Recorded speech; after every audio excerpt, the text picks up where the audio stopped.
During the special counsel's investigation into whether the Trump campaign colluded with Russia to win the presidential election, one of the Russian names that comes up is Oleg Deripaska. He's a businessman with close ties to the Kremlin. NewsHour special correspondent Ryan Chilcote landed a rare interview with him. He starts with some background. He is a self-made tycoon, one of Russia's wealthiest businessmen who controlled for years one of the world's largest aluminum producers, Rusal, and a number of the nation's industrial giants, employing hundreds of thousands of Russians. Like other Russian magnates, the U.S. government says Oleg Deripaska is an ally of President Vladimir Putin. Over the last 2 years, Deripaska's name has come up in American news reports as a figure with ties to some of the targets in special counsel Robert Mueller's now concluded Russia investigation.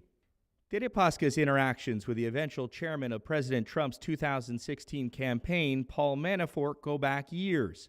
More recently, Deripaska and Manafort came into a financial dispute, with Deripaska charging that Manafort owes him millions of dollars. In an email revealed by the Washington Post to an associate by the name of Konstantin Kalimnik, who the U.S. believes has ties to Russian intelligence, Manafort even considered, on his own, whether to give Deripaska private briefings about the campaign. Last year, the U.S. slapped sanctions on Deripaska and his company. At the time, Treasury Secretary Steven Mnuchin said the aim was to hit at the Russian government. While the sanctions against Deripaska remain, they have been lifted from some of his largest holdings, after Deripaska agreed to reduce his stake and control in the firms. And where are you going now? Today I sat down with Deripaska in Nizhny Novgorod, home to Gaz, Russia's largest maker of commercial vehicles, a company still under American sanctions. Do you feel that the Attorney General's summary of the Mueller report has exonerated you? I never felt, guilty. I'm not a subject, first of all, as you know, but in my view, it was so bizarre to claim that Russia, made any, important role in those elections.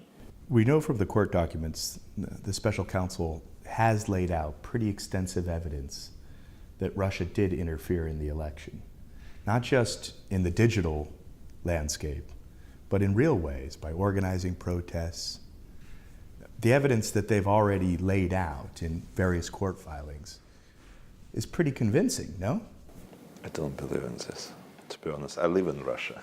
I know what Russian state capable, Russian bureaucrats capable. I just don't believe that they're so sophisticated to be part of it. Just don't believe it. If they're so sophisticated, why we have such a bad economic situation? If you're such a believer in Mueller and the process of justice, why didn't you, when the special counsel sent you written questions, why didn't you answer the questions? It was advice from my lawyers. They just said, don't bother. They will settle this thing without you. That's an easy way out. Then why wouldn't you just say, I have absolutely nothing to hide. I'm happy to talk to you. Here are my answers. I don't understand. First of all, I have my right to do so. And second, when I saw the list of questions, some of questions had nothing to do with you, very preposterous. And as I said, my lawyer just said, don't bother. How often do you talk to intelligence leaders in Russia? You also believe in it? Just a question. Actually, never. Never? I never talked to anyone who was on duty. When you were sanctioned, you know that the U.S. government said that you benefited and were part of Russia's malign activity around the globe. It's all lie. And wait a second. First of all,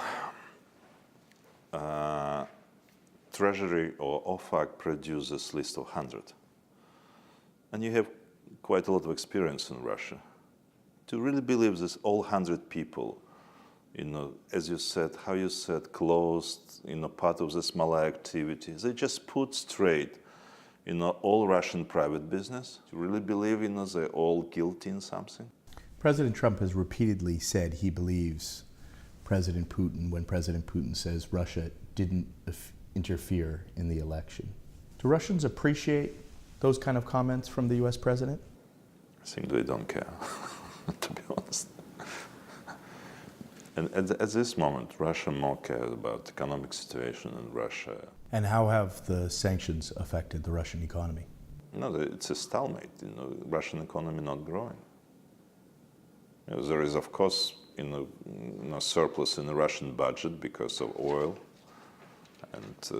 but it's Russian budget. It's a state. Bureaucrats, ordinary people feel a lot of pressure. Russia is a part of global economy, and when U.S. try to weaponize on ill-advised their financial system, of course Russia is a weak player in this case. It's obvious. Cost of debt, opportunity to attract capital, everything been affected. When you use it, like in the case of this factory, what on earth brought anyone to believe that if you hit this 40,000 people who works here and 300,000 who supplies them, it will affect Russian foreign policy? It's a private factory. What would change? The argument, as you know, is that it's a private factory owned by you, and that if you're close to the Kremlin, and the Kremlin obviously relies on the taxes that this factory could bring or does bring, that could change the Kremlin's behavior. Nice. It's very, very straightforward logic. Nice, but if it's wrong, and if this factory goes bankrupt, if me and other investor, will lose everything, without any proof that it may affect, this way as you described. First of all, it's stupid to believe that something like this could change, Russian government behavior. Just stupid. Just another confirmation how far are you from reality. How have the sanctions changed your life? Completely. More free time. You believe that you've lost $7.5 billion as a result of the sanctions? Yeah. How do you come up with that number? $7.5 billion. How do you? Just look at my shares. What it be worth and now what they're worth. So just look at the opportunity which been lost. Even on this site, Daimler stopped working. We have an assembly facility here, and 3,000 people, 3.2 thousand people, 3,200 already lost their jobs. When was the last time you corresponded, or someone that you work with representing you corresponded with Paul Manafort? 10 or 11, yeah. 2010 or 2011? Yeah, 11, yeah. On July 7th, 2 weeks before President Trump accepted the Republican nomination, Manafort sent an email to Konstantin Kilimnik where he said, if he needs private briefings, we can accommodate. The he in that email is you, and the private briefings were to be about President Trump's then campaign. Do you believe in this now? I'm confused. What would I believe about the email? No, but after what's happened with all this Mueller investigation, it's quite an old story.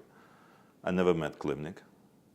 Again, Manafort and others from this team, almost 10 years work on Ukraine.